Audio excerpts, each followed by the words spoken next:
नमस्कार दोस्तों, आप सभी का study for UPSC PC channel में स्वागत है। आज तारीख है 22 फरवरी 2025 ईस्वी और आज का न्यूज़पेपर आर्टिकल डिस्कशन का ये वीडियो होगा। कौन कौन से टॉपिक आज हम लोग पढ़ेंगे, तो एक टॉपिक हम लोग पढ़ने जा रहे हैं। न्यायपालिका ने बहुत ही बड़ा फैसला दिया है। जो मुझे कल ही पढ़ाना था आपको, वो आज पढ़ाऊँगा मैं आपको। आर्टिकल 101 को भी देखेंगे, जो कल का टॉपिक है, आज पढ़ाऊँगा मैं आपको।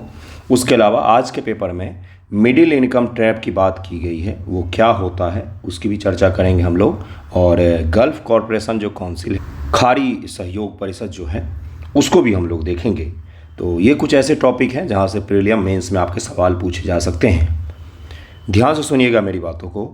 राष्ट्रपति महोदया ने पिछले साल चर्चा किया था कि भारत में न्यायपालिका अभी भी अच्छे से काम नहीं कर रही है।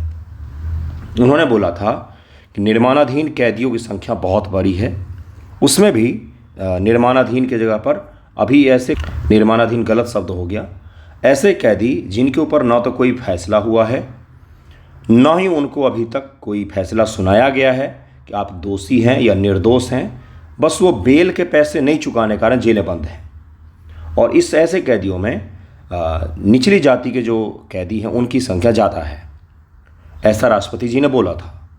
अब उनके इस स्टेटमेंट के कारण से बीपीएससी मेंस में एक सवाल पूछ लिया गया था आपसे लॉन्ग फॉर्मेट में। जब द्रौपदी मुर्मू जी बन के ही आई थी राष्ट्रपति, उसी समय उन्होंने ये चीज़ कहा था। तो यानी कि अगर राष्ट्रपति जी, प्रधानमंत्री जी, न्यायपालिका में कोई बड़ा इम्प्रूवमेंट होता है या कोई बड़ा वहाँ पर डायलॉग होता है तो उससे सवाल पूछे जाते हैं। उसको हम लोग डिटेल में पढ़ेंगे। कल दिल्ली में SOUL, सोल कॉन्क्लेव इसको कहा जाता है, इस पर पार्टिसिपेट किया प्रधानमंत्री जी ने। और इसमें भूटान के जो प्रधानमंत्री हैं वो भी इसमें भाग लेने आए थे। और दोनों नेताओं ने दिल्ली में, सोल क्या है, तो एक इंस्टीट्यूट टाइप का है जो लीडरशिप को लेकर काम करती है, लीडरशिप डेवलप करने का काम करती है। प्राइवेट है ये, हालांकि इसका काम बहुत ही अच्छा होता है। इसकी दिल्ली में शाखा खुली है, उसी को लेकर चर्चा में है ये, इसको भी देखेंगे हम लोग। ओके, एक एक करके टॉपिक को देखते चलते हैं, पढ़ते चलते हैं, ताकि आपका क्या हो, कोई भी टॉपिक छूटे ना। जिनका भी मेंस एग्जामिनेशन अप्रैल में है, कृपया करके अक्टूबर से अप्रैल तक के सभी करंट अफेयर को डिटेल पढ़ के जाइएगा, एक भी सवाल आपका नहीं छूटेगा। ओके, IR का आज वीडियो आएगा, आज तो आएगा ही, कल भी आ सकता है वीडियो। ओके, देखिए आज का पहला टॉपिक, बिना आवेदन के छूट, सुप्रीम कोर्ट ने फैसला क्यों दिया है और ये फैसला ऐतिहासिक माना जा रहा है। कि इसको लेकर जेल सुधार और न्यायिक सुधार को लेकर, ये शब्द ध्यान में रखिएगा, जेल सुधार और न्यायिक सुधार। जेल सुधार का क्या तात्पर्य होता है, तो जेल में भीड़ बहुत ज़्यादा हो गई है।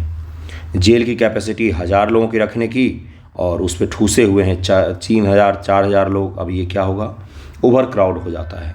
ओवर क्राउड होने के कारण से उनको मैनेज करना बहुत ही कठिन होता है। मानवीय जो अधिकार है उसका भी हनन होने लग जाता है। सुप्रीम कोर्ट ने बोला है कि बिना आवेदन के भी हम छूट दे सकते हैं। सुप्रीम कोर्ट ने अपना ऐतिहासिक फैसला सुनाया है। सुप्रीम कोर्ट ने बिना आवेदन के माफ़ी पर ऐतिहासिक फैसला सुनाया है, और ये माना जा रहा है कि बहुत ही बड़ा फैसला है। क्यों? क्योंकि ये भारत में ऐसे कैदी जो इतने कैपेबल नहीं है कि आवेदन दे सकें, पैसा भुगतान कर सकें या कोर्ट के पास जा सकें, उनको किस प्रकार से छूट मिले, उनको किस प्रकार से राहत मिले, इस चीज़ पर फैसला आना परम आवश्यक था।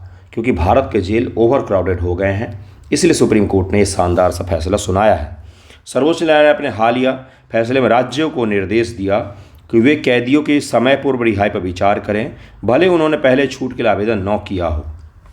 उन्होंने समय से पहले छूट के लिए आवेदन अगर नहीं भी किया है, मान लीजिए उनका बिहेवियर बहुत ही अच्छा हो गया है और समय से पहले उन्होंने छूट के लिए आवेदन नहीं किया है, तो फिर भी आप उनको रिहा कर दें। जरूरी नहीं कि वो आवेदन करें ही, ऐसा किसको बोला है? राज्यों को सुप्रीम कोर्ट ने निर्देश दिया है। यह निर्णय जेल में भीड़ भाड़ कम करने, कैदियों के पुनर्वास के अधिकारों को ध्यान में रखते हुए दिया गया है। कि जो कैदी होते हैं, कौन होते हैं, जेल क्यों बनाया जाता है? ये समाज है, इसमें लोग रह रहे हैं सारे। हमने क्या किया, ये सारे लोग रह रहे हैं, कोई ऑर्डर से समाज चल रहा है, जिसका ऑर्डर क्या होता है भाई, पढ़ना लिखना और शादी फंक्शन विवाह और राजनीति पॉलिटिक्स, ये सब क्या है, ये सब समाज में होने वाली घटनाक्रम है। ठीक है, ये सारा घटनाक्रम घटित हो रहा है। कोई ये सारे व्यक्ति हैं जितने भी दिख रहे हैं आपको, कोई इसमें से एक ऐसा व्यक्ति है जो इस घटनाक्रम को प्रभावित कर रहा है या इसको क्या कर रहा है, कहीं न कहीं कमज़ोर कर रहा है या इसको कोई और दिशा प्रदान कर रहा है। तो हम ऐसे में क्या करते हैं, उस व्यक्ति को पकड़ते हैं, चूँकि वो समाज में क्या कर सकते हैं, इस चीज़ को फैला सकते हैं, उसको अलग करके एक छोटी सी जगह पर ऐसे व्यक्तियों को इकट्ठा कर देते हैं जो क्या कर रहे थे, समाज का जो घटनाक्रम है, जो डे बाय डे की चीज़ें हैं, उसको वो गलत दिशा में ले जाने की कोशिश कर रहे थे किसी भी प्रवृत्ति के कारण, किसी भी क्राइम के कारण। वो क्राइम कोई भी आज हो सकता है। ऐसे व्यक्ति जो समाज में रहने लायक नहीं होते हैं या समाज को वो खराब कर सकते हैं, गलत दिशा दे सकते हैं, उनको अलग करके एक जगह इकट्ठा कर दिया जाता है। यही है जेल। जेल का क्या मतलब है, क्यों उनको इकट्ठा किया जाता है? ताकि उनको वहाँ पर सुधारा जा सके। सुधार गृह होते हैं एक तरह से जेल। कुछ लोग सुधरते हैं, बाकी अगर आपने मूवी देखा होगा अमिताभ बच्चन वाली तो आपको समझ में आ ही जाएगा। यह निर्णय जेल में भीड़भाड़ कम करने, कैदियों के पुनर्वास के अधिकारों को ध्यान में रखते हुए दिया गया है। सुप्रीम कोर्ट का निर्णय और पृष्ठभूमि क्या है? सुप्रीम कोर्ट का निर्णय और पृष्ठभूमि क्या है? न्यायमूर्ति अभय एस ओका, न्यायमूर्ति उज्ज्वल भुआन के सर्वोच्च न्यायालय के पीठ ने in re policy strategy for grant of bail मामले में यह फैसला सुनाया है। आपसे पूछा जा सकता है कि हाल ही में ये जो फैसला है, ये शब्द जो है, ये केस जो है चर्चा में रहा है, ये किससे संबंधित है?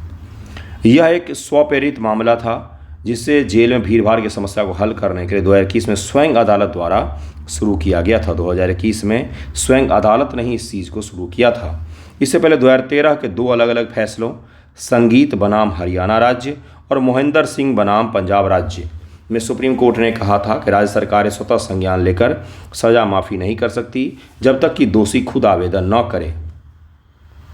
सुप्रीम कोर्ट को ये अधिकार है कि वो अपने फैसलों को भी समय समय पर बदले।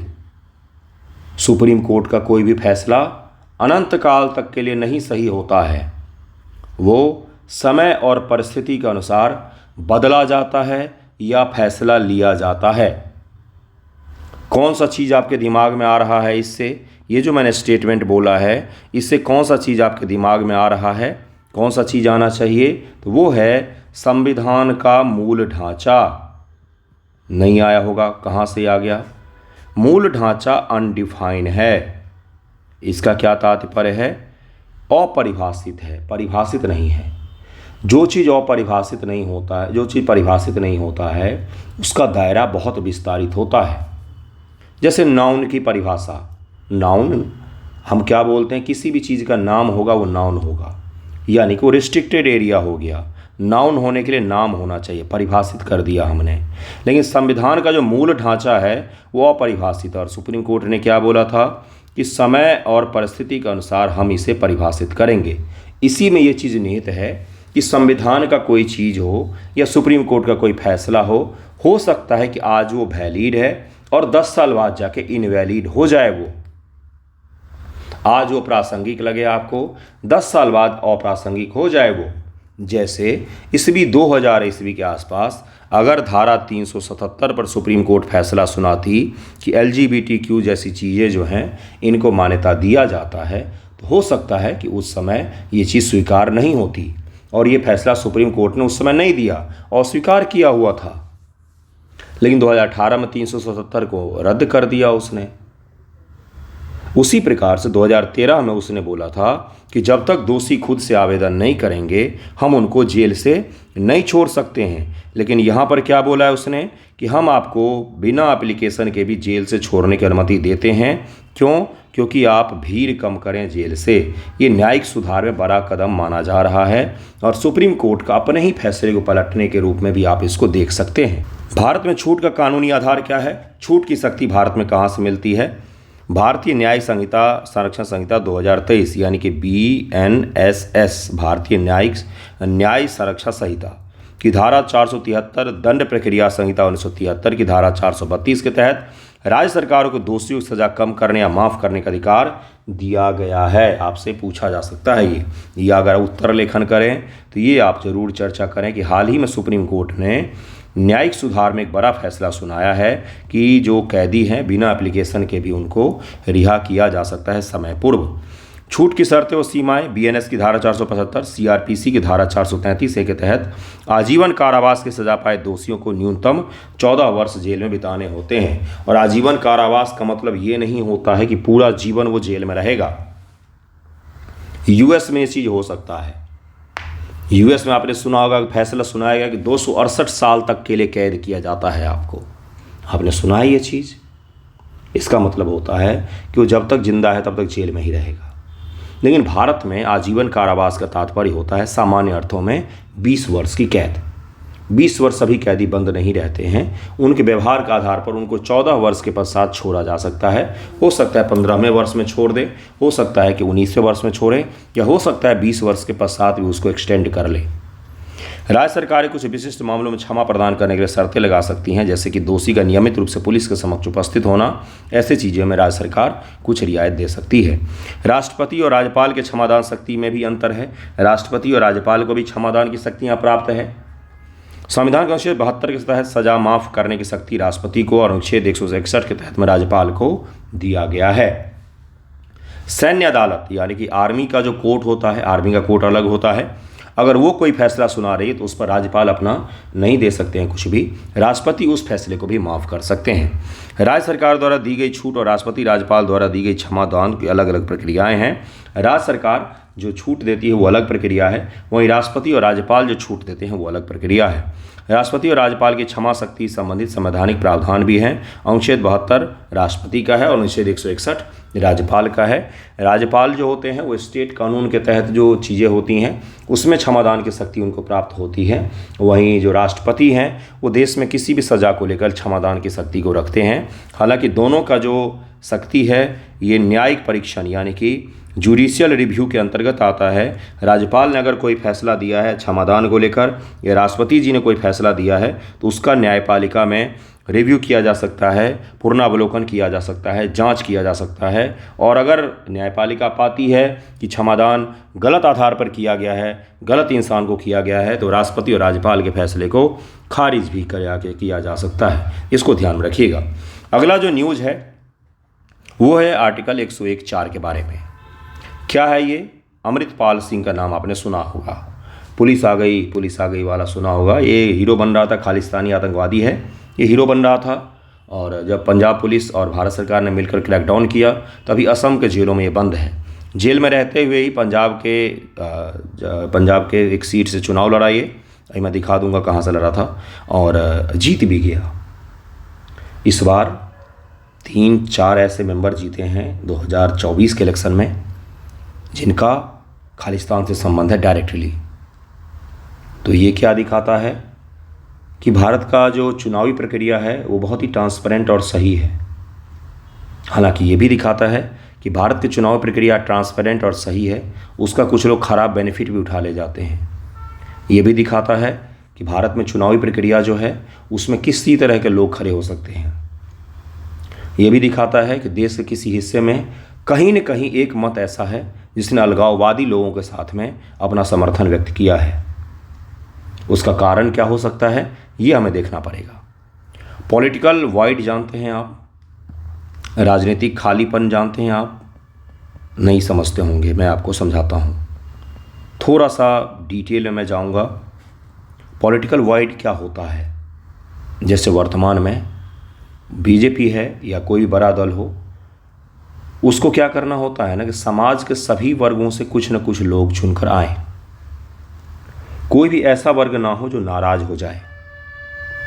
अकाली जो दल है, अकाली दल जिसका नाम आप जानते होंगे, ये सिख समुदाय जो है उसमें भी कट्टरपंथी सिख जो हैं, जिस प्रकार से बीजेपी हिंदुत्ववादी पार्टी मानी जाती है, शिवसेना हिंदुत्ववादी मानी जाती है, AIMIM मुस्लिम पार्टी मानी जाती है, कट्टर विचारधारा की मैं बात कर रहा हूँ। उसी प्रकार से सिख में अकाली दल मानी जाती थी पार्टी। हुआ क्या, अकाली दल जब पारिवारिक चीज़ों के कारण से कमज़ोर हुआ तो सिखों के जो कट्टरपंथी आवाज़ थी वो क्या हो गया, वो दब गया। उसका कोई प्रतिनिधित्व करने वाला नहीं रहा। उस कट्टरपंथी आवाज़ को हवा दी खालिस्तानियों ने, और वो जो लोग जो अकालियों को वोट करते थे वो मुड़ गए किस तरफ? दूसरी तरफ। इसको बोलते पॉलिटिकल वॉइड क्रिएट हो गया। जिनको प्रतिनिधित्व करना चाहिए था उन आवाज़ों का, उन्होंने नहीं किया, उसकी जगह किसी और ने ले लिया। ये क्या होता है? Political void. आपको हर जगहों पर, चाहे वो कश्मीर हो, चाहे वो नॉर्थ ईस्ट हो, चाहे वो कोई भी जगह जहाँ पर अलगाववाद है, वहाँ पर सही लोगों को आपको आगे लाना पड़ेगा। कोई एक पार्टी कमज़ोर होती है तो दूसरी पार्टी उसकी जगह ले सकती है। इसी को कहा जाता है राजनीतिक खालीपन। ठीक है, अब ज़रा देखिए क्या है ये, क्या केस है ये अमृतपाल का, ज़रा इसको समझते हैं। राष्ट्रीय सुरक्षा अधिनियम NSA के तहत जेल में बंद अमृतपाल सिंह ने संसद सत्र में भाग लेने के लिए पंजाब और हरियाणा उच्च न्यायालय में याचिका दायर की। अब ज़रा एक बात और सुनिए, क्या NSA में ये प्रावधान नहीं होना चाहिए कि NSA अगर किसी के ऊपर लगा है तो वो चुनाव में खड़ा नहीं हो सकता? अगर आपके ऊपर में SC/ST एक्ट लगा हुआ है 1989, ये अगर लगा हुआ है तो आप देश में कोई इलेक्शन नहीं लड़ सकते हैं, आप कोई भी इलेक्शन नहीं लड़ सकते हैं देश में। लेकिन आपके ऊपर में NSA लगा हुआ है तो आप इलेक्शन लड़ रहे हैं। हमारी कानून व्यवस्था की कमजोरी को मैं दिखा रहा हूँ आपको, है ना। क्या किसी व्यक्ति पर NSA लगा हुआ हो उसको चुनाव लड़ना चाहिए, एलिजिबल होना चाहिए? जिससे राष्ट्र को खतरा है, क्या वो चुनाव लड़ना चाहिए, एलिजिबल होना चाहिए? नहीं होना चाहिए। हालांकि ये भी है कि अगर NSA के साथ ये कर दिया गया कि ये चुनाव नहीं लड़ेगा तो किसी के ऊपर भी NSA लगाया जा सकता है। इसका दुरुपयोग भी है, लेकिन सदुपयोग भी हमें देखना चाहिए। पंजाब हरियाणा उच्च न्यायालय में याचिका दायर की। वह लोकसभा से लंबे समय तक अनुपस्थित रहने के कारण अनुच्छेद 101(4) के तहत अयोग्यता से बचने की मांग कर रहे हैं। किसने बोला है? अमृतपाल ने, कि मैं लोकसभा से लंबे समय तक अनुपस्थित हूँ, इसलिए मैं चाहता हूँ कि मैं उपस्थित हूँ, जिससे मुझे अयोग्य न घोषित किया जाए। अब लोकसभा से ज़्यादा दिनों तक अगर अनुपस्थित रहेगा तो अयोग्य घोषित किया जा सकता है उसको कि भाई ये सांसद तो आता ही नहीं है, ये तो जेल बंद है। वहाँ के लोगों की आवाज़ को कौन सुनेगा संसद में? भारतीय संविधान के अनुच्छेद 101(4) में प्रावधान है कि यदि कोई संसद सदस्य MP बिना अनुमति के लगातार 60 दिनों तक सदन से अनुपस्थित रहता है तो उसकी सीट रिक्त घोषित की जा सकती है। यहाँ पर एक शब्द लिखा हुआ है, क्या? बिना अनुमति के। अनुमति किसके लेना पड़ेगा? जो सदन का अधिकारी होता है। सदन का अधिकारी किसको कहा जाता है? लोकसभा के स्पीकर को कहा जाता है और राज्यसभा के चेयरमैन को कहा जाता है सदन का अधिकारी। अब आपको समझ में आ रहा है, पॉलिटी है ये कोर। दिनों की गणना में वह अवधि शामिल नहीं है जब संसद सत्र में नहीं होती। मान लीजिए 2 सत्र चला, 30 दिन का और 20 दिन का, दोनों सत्र में वो नहीं आया तो 50 दिन का उसका एब्सेंट लग जाएगा। ठीक है। अयोग्यता के संबंध में निर्णय लोकसभा अध्यक्ष या सभापति राज्यसभा द्वारा लिया जाता है। कौन लेंगे फैसला? लोकसभा का अध्यक्ष और राज्यसभा के सभापति महोदय, उपराष्ट्रपति जो होते हैं वो फैसला लेते हैं। अनुच्छेद 101(4) का उद्देश्य यह सुनिश्चित करता है कि संसद विधायी कार्रवाई में सक्रिय रूप से भाग ले, निर्वाचित प्रतिनिधियों द्वारा संसदीय जिम्मेदारी की उपेक्षा को रोकता है, लोकतंत्र में जवाबदेही के सिद्धांत को कायम रखता है। कौन? तो ये 101(4) कि आप संसद सदस्य बनने के बाद ऐसा नहीं हो सकता कि सदन ना आए, सदन तो आपको आना ही पड़ेगा। अपवाद और विचार, सांसद बीमारी, हिरासत या अपरिहार्य परिस्थिति जैसे वैध कारणों से अवकाश के लिए आवेदन कर सकते हैं। यदि सदन अनुमति दे तो संसद को अपनी सीट नहीं गंवानी पड़ती है। कानूनी हिरासत के मामले में यदि आवश्यक हो तो अदालती उपस्थिति की अनुमति देने के लिए हस्तक्षेप कर सकती हैं। ये आपको अपवाद ही मैंने आपको समझा दिया है। और जो अमृतपाल है उस पर NSA लगा है, उसको पंजाब को लेकर, पंजाब को खालिस्तान से जोड़ने का आरोप लगा हुआ है और ये बहुत ही तथ्य स्वरूप आरोप है। वो कई सारे वीडियोज़ है जिसमें खुलेआम वो भारत को धमकी दे रहा है। ऐसे लोगों को तो जिंदा ही रखा है, वही गलत है, लटका देना चाहिए था। लेकिन वही सो कॉल्ड लोकतंत्र में इतने सारे नियम कानून कायदे होते हैं कि ऐसे लोग भी चुनाव जीत कर आ जाते हैं। खाड़ी सहयोग परिषद की हम लोग बातचीत करेंगे। क्यों चर्चा में है ये? उद्योगपति ट्रंप ने बोला कि हम क्या करने वाले हैं, गजा के लोगों को भगा करके, फिलिस्तीन के लोगों को भगा करके हम यहाँ पर प्लॉटिंग करेंगे और सोसाइटी बनाएंगे, अच्छे अच्छे समुद्र के किनारे बड़े बड़े बंगलों बनाएंगे और उसको बेचेंगे। बिल्कुल सही सुन रहे हैं आप, ये अमेरिका के राष्ट्रपति का प्लान है। अमेरिका के राष्ट्रपति का ये प्लान है। ठीक है। तो और बोला कि गजा अब ना तो इजराइल का होगा ना फिलिस्तीन का होगा, ये हमारा होगा, हमारा ही होगा, अमेरिका का है। क्यों होगा? क्योंकि हम बोल रहे हैं इसलिए होगा, बचा नहीं है शासन। इसके कारण से खाड़ी के जो देश हैं उन्होंने चिंता व्यक्त की कि ऐसा नहीं होना चाहिए, ये गलत है। इन खाड़ी के देश जो हैं वो अमेरिका के पीछे ही चलते हैं, अमेरिका उनको संरक्षण भी देता है, बेचारे कुछ कर नहीं पाते हैं। ज़्यादा से ज़्यादा काउंसिल की बैठक बुला ली और बातचीत कर ली। तो वही उन्होंने बातचीत किया है सऊदी अरब में, और उसी को हम लोग ज़रा देखते हैं कि क्या आखिरकार क्या है ये GCC। बाकी कुछ नहीं कर पाएंगे, मैं आपको आज ही बता देता हूँ, कुछ भी नहीं कर पाएंगे। खाड़ी सहयोग परिषद एक राजनीतिक, आर्थिक, सामाजिक व क्षेत्रीय संगठन है जिसकी स्थापना 1981 में कौन कौन है जरा देखिए। Bahrain, Kuwait, Oman, Qatar, Saudi Arab, संयुक्त अरब अमीरात। एक चीज़ और आपको बताता हूँ, खाड़ी के देश में इराक भी आते हैं।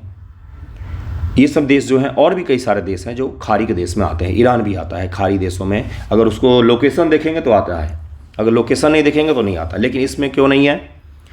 क्योंकि ये जो संगठन बना था GCC, इसमें सऊदी अरब और उसके पिछलग्गू जो देश हैं, उसके इन्फ्लुएंस वाले जो देश हैं वो सारे इकट्ठे हैं। जो कोर अरेबियन कल्चर वाले देश हैं, अब आप जरा और ध्यान से सुनिए, कोर अरेबियन कल्चर वाले जो देश हैं वही इसके क्या हैं तो मेंबर हैं। Bahrain, Kuwait, Oman, Qatar, Saudi Arab और संयुक्त अरब अमीरात, ये कोर अरेबियन कल्चर के देश हैं। खाड़ी में और भी देश हो सकते हैं लेकिन वो GCC में शामिल नहीं है, क्योंकि सऊदी अरब को इसमें वैसा कोई भी देश नहीं चाहिए था जो उसकी आज्ञा का अवहेलना करे। इसमें जितने भी आपको देख रहे हैं ये सब वही फैसला करते हैं जब उनको सऊदी अरब कुछ करने को बोलता है, डायरेक्टली या इनडायरेक्टली रूप से। धातव्य है कि भौगोलिक निकटता, इस्लाम आधारित समान राजनीतिक प्रणाली और सामान्य उद्देश्यों के कारण इन सभी देशों के बीच विशेष संबंध मौजूद। और कुछ समय पहले 2019 में 18-19 के आसपास इन्होंने कतर को इससे बाहर कर दिया था, क्योंकि कतर सऊदी अरब की बात नहीं मान रहा था। कतर के चैनल अल जजीरा का नाम सुना है आपने, वो क्या कर रहा था तो सऊदी अरब के खिलाफ बहुत सारे न्यूज़ बना रहा था, तो इसलिए उसको बाहर कर दिया गया था। हालांकि कतर इतना मजबूत देश है कि उसने इनकी ब्लॉकिंग को तोड़ दिया अपने इकॉनमी और अपने पॉलिसी के आधार पर, और फिर से उनको शामिल करना पड़ा इसमें। वो इसको आइसोलेट नहीं कर पाए कतर को। खाड़ी सहयोग परिषद की संरचना में सर्वोच्च परिषद, उच्चतम प्राधिकरण, मंत्री स्तरीय परिषद, सेक्रेटरी जनरल आदि शामिल है। सचिवालय सऊदी अरब के रियाद में स्थित है। अगर इससे जुड़ा हुआ कोई भी IR के घटनाक्रम आएगा तो मैं आपको समझाऊंगा। एक और टर्मिनोलॉजी आज चर्चा में है, मिडिल इनकम ट्रैप क्या हो, क्यों है चर्चा में। एक आर्टिकल आया है जिसमें बताया गया है कि भारत के दक्षिण के राज्य या कई सारे ऐसे राज्य हैं जो मिडिल इनकम ट्रैप में फंसते जा रहे हैं। भारत की इकॉनमी दरअसल मिडिल इनकम ट्रैप में फंसती जा रही है। भारत की जनसंख्या तो बढ़ी है, हमारी इकॉनमी भी बढ़ी है, और असमानता बहुत ज़्यादा है। इस असमानता के कारण से इकोनॉमिस्ट जो हैं वो ये डर जता रहे हैं कि भारत की इकॉनमी मिडिल इनकम ट्रैप में फंस के रह जाएगी, ना तो वो आगे बढ़ पाएगी ना वो पीछे हो पाएगी, बीच बीच वाली अर्थव्यवस्था बन के रह जाएगी। क्योंकि भारत का जो पर कैपिटा इनकम है वो लगातार कई वर्षों से कोई खास नहीं बढ़ा है, और बढ़ा भी है तो असमानता के कारण से उसका सही आंकड़ा नहीं है। अगर भारत के टॉप 5% की आय को हम हटा दें, जो 5% भारत के अमीर लोग हैं उनको अगर हम हटा दें, तो भारत का पर कैपिटा इनकम अफ्रीका के कई सारे देशों से भी कम है। बिल्कुल सही सुन रहे हैं आप। वो तो है क्या, भारत के टॉप 5% अमीर और भारत की पूरी जनसंख्या, यानी कि अंबानी साहब और हम और आप, इन सबको जोड़ करके हम क्या बोलते हैं कि भारत की पर कैपिटा इनकम $3000 के आसपास पहुंच गई है। ये क्या बता रहा हूं मैं आपको, ये सही आंकड़ा नहीं होता है। अगर हम टॉप 5% अमीरों को हटा दें तो भारत का per capita income one of the lowest में चला जाता है दुनिया में। इसको क्या कहा जाता है कि सही आंकड़ा देश की इकॉनमी का अभी भी नहीं दिख रहा है। ओके, तो मिडिल इनकम ट्रैप क्या होता है, ये टर्मिनोलॉजी आपसे पूछा जा सकता है। मिडिल इनकम ट्रैप तब उत्पन्न होता है जब कोई मध्यम आय देश बढ़ती लागत व घटती प्रतिस्पर्धा कारण उच्च आय अर्थव्यवस्था में परिवर्तित होने विफल रहता है। लागत उसका बढ़ रहा है, किसी भी चीज़ को लेकर उसका लागत बढ़ रहा है, किसी भी चीज़ को लेकर, और क्या हो रहा है, उच्च आय अर्थव्यवस्था में परिवर्तित, यानी घटती प्रतिस्पर्धा, यानी कि उसको कंपटीशन नहीं मिल पा रहा है, मोनोपोली हो रहा है, जिसके कारण से क्या हो रहा है, सामान की लागत बढ़ती जा रही है और सामान खरीदने के लिए प्रतिस्पर्धा नहीं है मार्केट में। अगर आप अमेरिका के सुपर मार्केट में जाएंगे, अगर आप वीडियोज ही देखें, मूवीज़ ही देखें, एक आइटम के लिए 10 ऑप्शन होते हैं।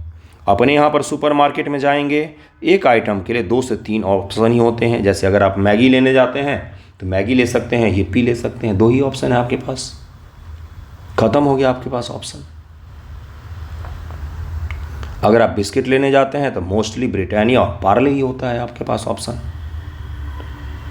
गाड़ी लेने जाते हैं तो भी आपके पास लिमिटेड ऑप्शंस होता है। तो प्रतिस्पर्धा जब कम होती है, लागत कहीं ना कहीं बढ़ती है, क्योंकि नई तकनीक की तरफ में जो बनाने वाले हैं उनका ध्यान नहीं जाता है। इससे क्या होता है, मिडिल इनकम ट्रैप बनने की संभावना बनती जाती है। विश्व बैंक के अनुसार ऐसा आमतौर पर तब होता है जब कोई देश अमेरिका के प्रति व्यक्ति आय स्तर के लगभग 11% तक पहुंच जाता है। इस बिंदु पर देश स्वयं को चुनौतीपूर्वक स्थिति में पाते हैं, जिसमें विनिर्माण मैन्युफैक्चरिंग निर्यात में कम आय वाली अर्थव्यवस्थाओं के साथ प्रतिस्पर्धा में उन्नत तो हो जाते हैं, फिर भी उन्नत अर्थव्यवस्थाओं के साथ प्रतिस्पर्धा करने के लिए उनमें तकनीकी परिष्कार और नवाचार क्षमताओं का अभाव होता है। क्या कहा गया है ये, अब कुछ भी छोड़ के बस सुनिएगा, मैं समझा दूंगा। आप हैं अपने मिडिल स्कूल के टॉपर, वहाँ पर आपके ही जैसे सारे लोग हैं, आप उन्हें बहुत अच्छा परफॉर्म कर रहे हो, आपका मार्क्स भी अच्छा रहा है। वहीं आप पहुँच गए किसी बड़े कोचिंग में, मान लीजिए कोई IIT JEE का कोचिंग था, वहाँ पर आपको पता चलेगा कि असली टॉपर क्या होता है। आप तो अपने स्कूल के टॉपर थे, लेकिन यहाँ तो आप टॉप 100 में भी रैंक नहीं बना पा रहे हैं, यहाँ तो आप बैक चले जा रहे, पीछे चले जा रहे हैं। यही चीज़ है मिडिल इनकम ट्रैप, कि भारत की इकॉनमी तो अच्छी है और ठीक ठाक जो विकासशील अर्थव्यवस्था वाले देश हैं उनके तुलना में हम उन्नत भी हो रहे हैं, दुनिया की 5वीं बड़ी इकॉनमी बन गए हम। लेकिन दुनिया के सबसे बेहतरीन अर्थव्यवस्था हैं, जैसे चीन की, अमेरिका की, जर्मनी की, जापान की, वॉल्यूम में तो हम कहीं ज़्यादा दिखते हैं, लेकिन कंपटीशन में हमारा पीछा हो जाता है। हम मैन्युफैक्चरिंग सेक्टर में हम नहीं कुछ कर पाते हैं, एक्सपोर्ट हमारा कम हो रहा है। आपको मैं एक न्यूज़ बताऊं, भारत का रुपया एक्चुअल में 100 रुपये से पार चला गया है। $100 रुपये का $1 हो गया है। वो तो RBI अपने बैंक से डॉलर बेच रही है बड़ी मात्रा में, डॉलर बेच बेच कर रुपये का इज्जत बचाया हुआ है RBI ने, नहीं तो दरअसल में रुपया 100 को क्रॉस कर चुका है। कई सारे अर्थव्यवस्था के जानने वाले लोग ये चीज़ बोल रहे हैं। क्यों? क्योंकि भारत का एक्सपोर्ट कम है। एक्सपोर्ट जैसे ही होगा भारत का, वैसे ही भारत के रुपए की वैल्यू बढ़ जाएगी। कभी आपने गौर किया है कि तेल वाले जो देश हैं या गैस वाले देश हैं, जैसे सऊदी अरब और कतर, इनकी करेंसी इतनी मजबूत क्यों है? क्योंकि तेल गैस हमेशा डिमांड में रहता है, इसलिए इनका पैसे का वैल्यू ज़्यादा रहता है। जो चीज़ डिमांड में होगा ज़्यादा, उसी का वैल्यू तो ज़्यादा होगा। डॉलर का वैल्यू क्यों ज़्यादा है? क्योंकि पूरी दुनिया भर की करेंसी है डॉलर। यही चीज़ है रुपए के साथ। हमारा एक्सपोर्ट जब तक नहीं बढ़ेगा, नए तकनीक में हम नहीं इन्वेस्टमेंट करेंगे, तब तक हमारा रुपया कमज़ोर होता रहेगा। वही चीज़ यहाँ पर कहा गया है कि अपने क्लास में तो टॉपर हो, लेकिन किसी अच्छे जगह पर जाके आप क्या हो जाते हो, पीछे हो जाते हो। यह ट्रैप तब उत्पन्न होता है जब परंपरागत विकास चालक आपकी प्रभावशीलता खोने लगते हैं। जब परंपरागत इकोनॉमी का जो चलने का ढंग है, अगर वो धीरे धीरे कमज़ोर होने लग जाएगा, परंपरागत वाले चीज़ों पर ही हम टिके रह जाएंगे, नई तकनीक को नहीं अपनाएंगे, नई चीज़ों में इन्वेस्टमेंट नहीं होगा, तो हम क्या हो जाएंगे, इसमें फंस जाएंगे। इस स्थिति में देश को प्रायः बढ़ती मजदूरी का सामना करना पड़ता है, जो श्रम गहन निर्यात को कम प्रतिस्पर्धी बनाता है। मान लीजिए गैस का चूल्हा है, आपके इर्द गिर्द इस एग्जाम्पल्स को आप अच्छे से समझेंगे। चीन में एक फैक्ट्री है जो एक दिन में 5000 गैस चूल्हे का निर्माण करती है। भारत की एक फैक्ट्री है जो एक दिन में मात्र 1000 गैस चूल्हे का निर्माण करती है। 5 गुने का अंतर हो गया। मजदूरी अगर भारत में ज़्यादा देना पड़ रहा है, एक गैस चूल्हे के निर्माण में मान लीजिए 200 रुपये का यहाँ पर खर्च आ रहा है मजदूरी लगाकर, और यहाँ पर 150 का ही खर्च आ रहा है, ज़्यादा बनाया भी है उसने और सस्ता भी बनाया है, तो कौन डोमिनेट करेगा एक्सपोर्ट में? वही जिसने मजदूरी सस्ती में ज़्यादा चीज़ें बना ली। अगर अपने यहाँ पर मजदूरी बढ़ती जा रही है, तो श्रम गहन यहाँ पर जहाँ पर लोगों की आवश्यकता ज़्यादा होती है, वैसे उद्योग प्रतिस्पर्धा से पीछे होने लग जाते हैं। जबकि साथ ही ज्ञान आधारित विकास हेतु आवश्यक नवाचार और उत्पादकता का स्तर को विकसित करने के लिए संघर्ष करना पड़ता है। इस जाल से बचने के लिए विश्व बैंक ने 3I दृष्टिकोण की सिफारिश की है। अब इससे कैसे बचा जाए? Investment in physical and human capital. आप कब तक इतिहास भूगोल पढ़ के बच्चों को पढ़ा के ग्रेजुएशन करवाते रहेंगे? वो इतिहास पढ़ के बेचारे कुछ नहीं करते, बस घटना चक्र का MCQ लगाते रहते हैं। वो ह्यूमन कैपिटल कैसे बन गए? हमें स्किल डेवलपमेंट करना ही पड़ेगा, तभी जाके ह्यूमन कैपिटल बनेंगे वो। जिनको हिस्ट्री पढ़ना है वो हिस्ट्री पढ़ें, जिनको स्किल डेवलपमेंट हमें मोस्टली लोगों को करना चाहिए ताकि वो जॉब प्राप्त कर सकें।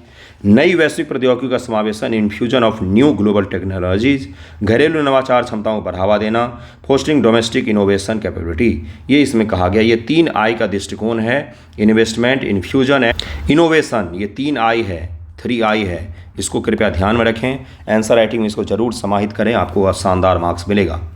चुनौतीपूर्वक पिछले 34 वर्षों में केवल 34 मध्यम आय वाली अर्थव्यवस्थाएं, जिन्हें 1136 से $13,845 प्रति व्यक्ति का आय वाली अर्थव्यवस्था कहा जाता है, सफलतापूर्वक उच्च आय की स्थिति में पाई हैं, जो दर्शाता है कि इस आर्थिक बाधा से मुक्त होना बहुत ही कठिन है, बहुत ही ज़्यादा कठिन है कि मध्यम आय ट्रैप में अगर आप फंस गए तो उससे बाहर निकलें आप। ओके, नेक्स्ट टॉपिक है सोल।